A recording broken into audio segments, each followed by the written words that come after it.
Bonjour Clément, Bonjour Julie bonjour à tous et bonjour à toutes. et bienvenue pour un nouveau podcast des Voix de l'Esprit qui aujourd'hui s'intitule Conformité et originalité. Alors comme souvent dans nos podcasts, nous utilisons des termes qui peuvent s'opposer en fait, conformité, originalité, qui effectivement en apparence le font, Oui, mais qui en réalité sont vécus par les mêmes personnes, de façon alternative, je oui, dirais, en fonction des moments de la vie, en fonction des situations, des contextes, ouais. des contextes, et parfois même dans une même situation sans s'en rendre compte. Oui, Et c'est le cas de la conformité et de l'originalité. C'est-à-dire que dans notre société, nous sommes normés, oui, donc dans notre société, mais en règle générale dans l'humanité, oui, puisque chaque société a son lot de normes, le code, de codes, et à l'intérieur de ces normes, dans lesquelles en général on aime à rester, à oui, s'intégrer pour être normal, oui, puisque le terme d'anormal est plutôt péjoratif oui, quand on le ça reçoit. exclut. Ouais. Ça exclut du reste en fait, Oui, ça peut marginaliser même, exclure. Et puis dans ce contexte normé, donc conforme, bon, l'être en fait a besoin de prouver aussi sa singularité. oui, Et bien souvent, quand ça passe par le filtre de l'ego, on va vers l'originalité. oui, Alors cette originalité, elle peut avoir des formes très distinctes oui, et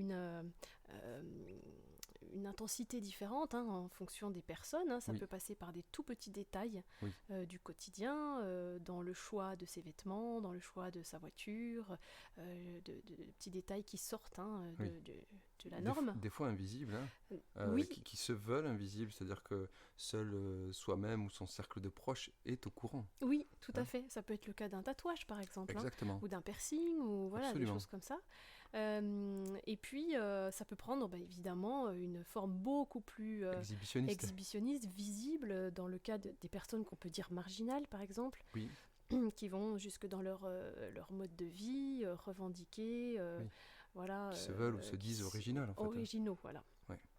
Et donc nous, on avait envie de revenir là-dessus, justement pour mettre en lumière toutes ces incohérences, qui, évidemment, comme toujours dans les incohérences, provoquent du frottement à l'intérieur, Oui, de la crispation, et nous mènent à des moments d'interrogation, notamment par rapport aux limites, aux oui, limites qu'on met à la normalité, aux limites qu'on met à l'originalité, et qui sont toujours là pour nous faire voir que le chemin, si on peut appeler ça un chemin, est celui du cœur, est celui du centre, de la voie du milieu, comme oui, on pourrait le dire dans le bouddhisme.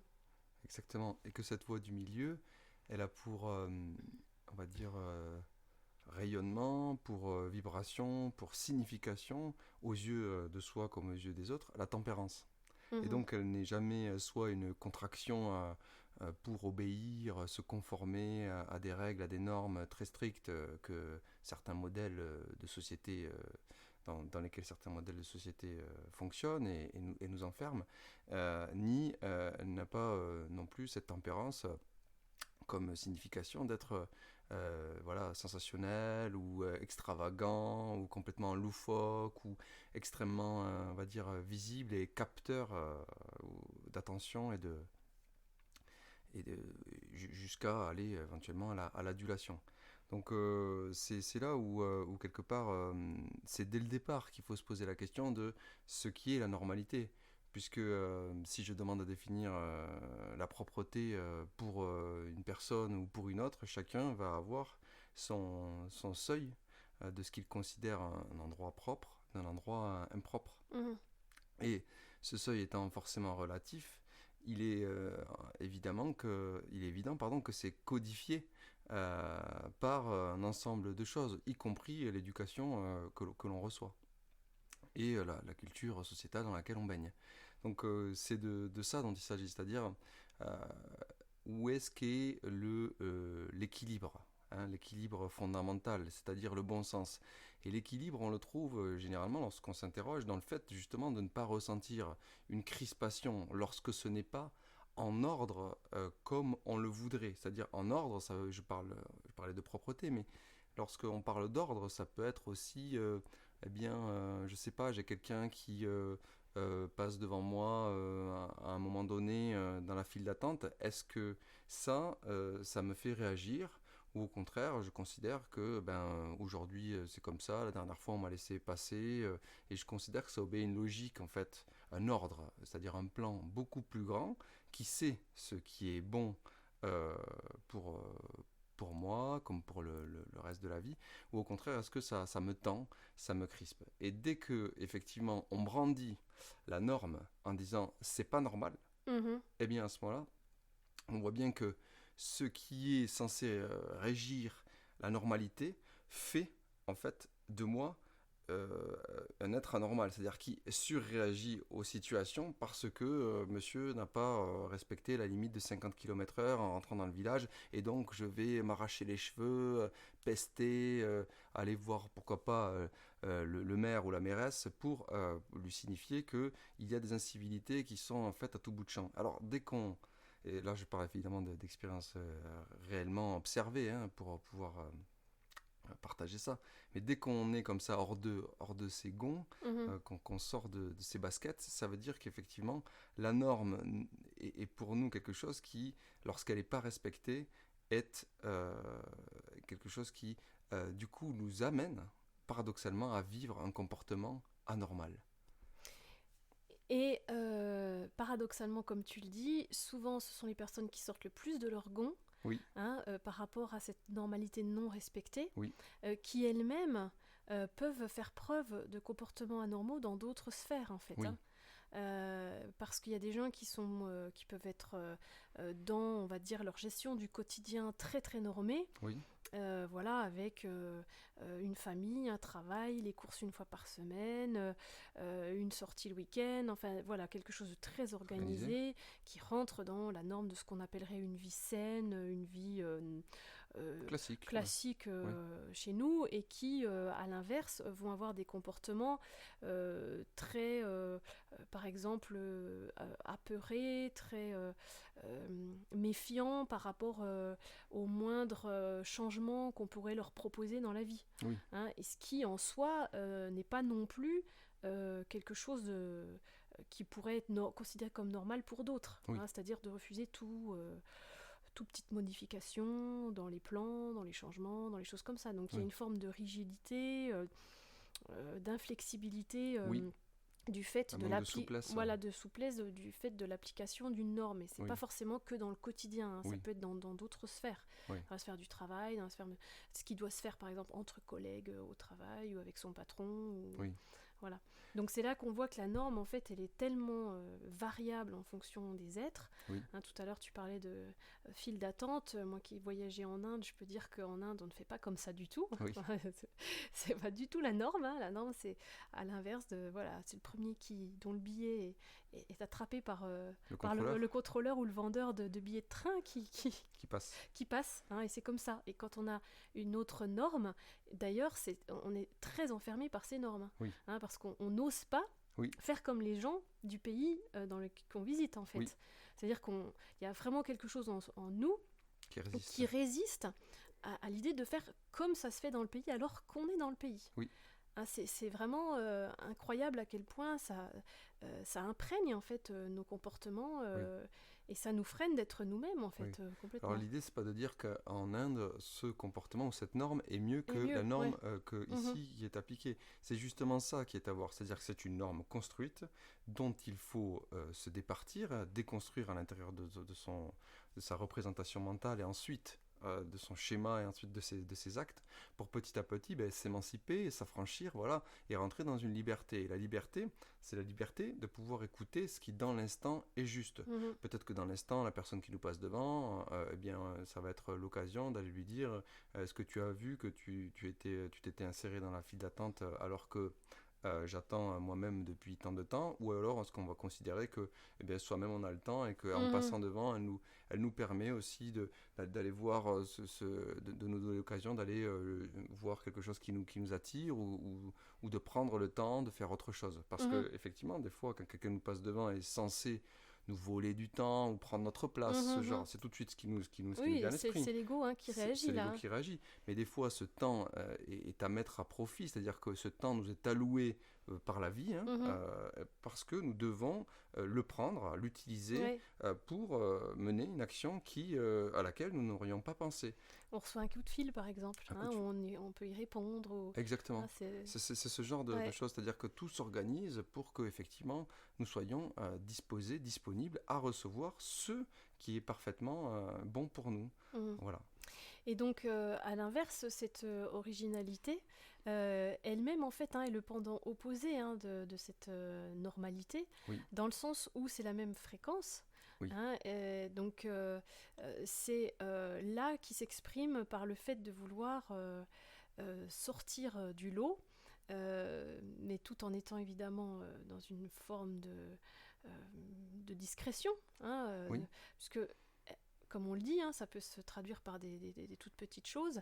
Et puis, c'est encore une fois donc l'ego là qui réagit dans ok, je vis dans cette norme, mais je sais intrinsèquement que je suis unique, Oui. Que je suis un être singulier, qui n'a pas eu l'occasion, dans cette société en tout cas, de naître à lui-même. Oui. Et donc, par la recherche de l'originalité dans des signes extérieurs, Oui. eh bien, je tente de retrouver, en fait, de recontacter ce moi, en fait, Cette ce signature, soi, bien sûr, cette signature que je suis. unique que je suis. Et donc, c'est aussi, d'une certaine manière, faire fausse route, si on peut dire ainsi, puisque c'est l'extrême opposé, Oui. et qui, en soi, ne va pas non plus nous satisfaire, et peut aussi traduire des comportements très rigides aussi, Oui. un manque de flexibilité aussi, Exactement, c'est-à-dire si on n'est pas assez original, on passe pour quelqu'un de trop classique, Ouais. on l'entend Ouais. chez des gens qui peuvent être qui sortent aussi des modèles sociétaux. Oui. D'ailleurs, c'est une volonté de sortir du cadre pour beaucoup. Ils Oui. revendiquent effectivement cette marginalité, cette originalité, cette propension à être différent. Mhm. Et effectivement, en étant comme cela, ils se mettent en marge et ils sont dans une attitude de révolte d'une certaine manière, ou en tout cas d'indignation vis-à-vis d'un modèle, certes, qui peut, au regard de ce qu'il est, pour se montrer enfermant et limitant. Et d'ailleurs, c'est aussi la raison pour laquelle beaucoup, on n'en a pas parlé, mais se conforment, c'est-à-dire qu'il y a une satisfaction à adhérer au cadre. D'une part, déjà, on se sent intégré par le groupe, donc le groupe qui peut être n'importe quel groupe, ça peut être des plus ou moins grands groupes, mais ça peut être aussi le groupe nation, le groupe de la société. Oui, c'est l'instinct grégaire. C'est l'instinct grégaire qui s'exprime. On l'a bien vu justement au moment du Covid avec le masque. Certains mettaient le masque juste pour, pas par conviction, parce qu'ils voulaient se protéger, mais parce que tout le monde faisait ça. Alors c'était une façon d'être ensemble en fait, d'être ensemble contre quelque chose. Contre quelque chose, ou en tout cas d'être ensemble, c'est-à-dire de ne pas être désigné comme étant le mouton noir là sorti de l'enclos qui encore une fois fait des siennes parce que il n'a pas envie d'obtempérer aux injonctions du berger. Mais et encore une fois, tous ceux, justement, pour revenir à ceux qui se mettent en marge, qui ont délibérément déposé le masque pour pouvoir se mettre en opposition avec un système, eux aussi ont été évidemment fustigés, exclus, montrés du doigt et bannis en quelque sorte. Alors voilà, on voit bien que c'est dans ces deux comportements, soit de se rallier à la masse, soit de s'exclure délibérément, on voit bien que c'est pas là que se situe véritablement la voie de la tempérance et du milieu et du cœur, ni même celle de l'écoute de ce qui, en telle ou telle circonstance, est juste, puisque dans telle circonstance, il est peut-être juste de se protéger, quand dans d'autres, il ne l'est pas. Et c'est à ça qu'il faut rester fidèle, c'est-à-dire à cette intuition qui nous parvient, qui nous parcourt, mais à condition évidemment de pouvoir être en mesure de se relier à elle, c'est-à-dire de ne pas être soumis ou soumise à des peurs, à des injonctions, à aussi des réactions qu'on pourrait avoir. Quand on parle de réactions, c'est plutôt ceux qui effectivement se mettent en contraction vis-à-vis de tout ce que l'État, la société, les règles, les normes, les autorités peuvent proposer, quoi. Mhm. Oui, en fait, c'est vraiment revenir à l'état de présence, hein. On en parle Oui, souvent dans nos podcasts, mais c'est ça, hein, pour pouvoir être en réceptivité de cette intuition, ou oui, disons le plus en connexion avec elle, pour savoir ce qui est juste de faire ou de dire à tel ou tel moment de la vie, oui, quel que soit le cadre dans lequel on soit. oui, Eh bien, c'est d'être présent à ce qui nous est proposé, en fait, oui, hein. Et s'il nous est proposé une situation, par exemple, qu'on déteste, comme tu pouvais le dire tout à l'heure avec la file d'attente, parce que ça, je sais que ça peut faire réagir beaucoup de gens, hein. C'est vrai que ça peut être très très énervant, et évidemment, plus c'est énervant, plus on le déteste et plus confronté. qu'on y est confronté. Et donc, eh ben, c'est d'être vraiment présent à ce qui... Alors, quand on dit état de présence, c'est état de présence à ce qui, comme tu le disais, à ce qui est ressenti, Oui, hein, ce qui est éprouvé, évidemment, c'est-à-dire ne pas tenter de fuir la sensation, justement en partant dans un élan de colère, voilà, un échange verbal insultant, ou oui. Ou au qui... contraire de dire non, non, tout va bien, il a le droit de passer devant, Oui, ça peut être ça parce que l'inverse, hein, oui. spirituellement c'est incorrect, ou je serais en train de perdre en estime de moi ou en ego spirituel Oui, tout si à fait. je commençais À dire quelque chose, quoi. à dire quelque Ouais. chose ou à m'autoriser à ressentir quelque chose. Ouais, Hein. c'est ça. C'est ça. Et donc, bah, dans ce ressenti, c'est là qu'on va vraiment pouvoir contacter cet être que nous sommes Oui, véritablement, hein, au niveau du cœur, et qui, lui, sait, de par sa sagesse, en fait, oui. innée, Inné, oui. voilà, ce qui est bon de déployer ou comme énergie, en fait, Oui. à ce moment-là. C'est-à-dire, Est-ce que c'est le je- silence qui prévaut? Est-ce que voilà. c'est le... Voilà, euh, et de ne pas justement aller dans des déperditions Oui, d'énergie, hein, de ce fait. Parce que quand on part dans des colères comme ça, qui peuvent être suscitées par un élan d'ego, que ce soit un élan d'ego ou égo spirituel, en fait, oui, hein, ou à l'inverse, comme tu le dis, de contenir pour ne pas paraître intolérant. On a oui, fait un podcast sur l'intolérance, oui, la tolérance aussi. Eh bien, en fait, on déploie beaucoup d'énergie. oui, C'est ce qui, après, nous met dans des états où on se sent fatigué, oui, voilà, hein, qui peut nous énerver. Donc, on va aller aussi distribuer oui, cet énervement, cette forme de contraction oui, autour de nous par des paroles, des oui. mots, des Il va falloir attitudes. qu'on la récupère, donc il va falloir qu'on trouve une proie, une victime, entre guillemets, même si j'aime pas ces mots, mais il va falloir effectivement qu'on rejoue au jeu du commerce énergétique, puisque tout ce qu'on Mhm. a perdu, Ouais, il va dépenser. falloir le récupérer. Mhm. Et pour conclure, c'est vrai que plus on cultive cet état-là de connexion à soi, eh bien plus on va être en mesure de pouvoir justement accéder à ce qui fait notre singularité et qui est évidemment quelque chose qui est différent de l'originalité, mais notre singularité peut être originale. Elle peut l'être aux yeux des autres, mais elle ne sera pas une originalité qui sera choisie avec le mental, c'est-à-dire vouloir apparaître d'une certaine manière aux yeux du monde. Elle Mhm. sera ce que nous sommes, Naturel, en fait. naturelle. Mhm. Et à ce moment-là, elle vibre autre chose. Elle ne vibre pas euh, quelque chose qui se veut vu, quelque chose qui se veut sensationnel, quelque chose qui se veut séducteur. Elle peut être séduisante, mais elle n'est pas séductrice. Euh, Mhm. voilà, c'est intéressant d'utiliser ces deux mots parce que je crois qu'il révèle en fait que lorsqu'on est dans la pleine expression de son unicité, de son rayonnement, on peut évidemment susciter voilà, beaucoup d'attentes pour certains, aussi beaucoup d'admiration, mais ce n'est que le regard qui est posé sur nous. Encore une fois, celui qui se sait en relation avec son cœur dans l'expression de ce qu'il est n'a pas d'attente à ce niveau-là. Il ne rentrera donc pas dans ce jeu qui consisterait à faire monter quelque part les enchères ou faire monter la mayonnaise pour pouvoir nourrir son petit moi égotique. Mhm.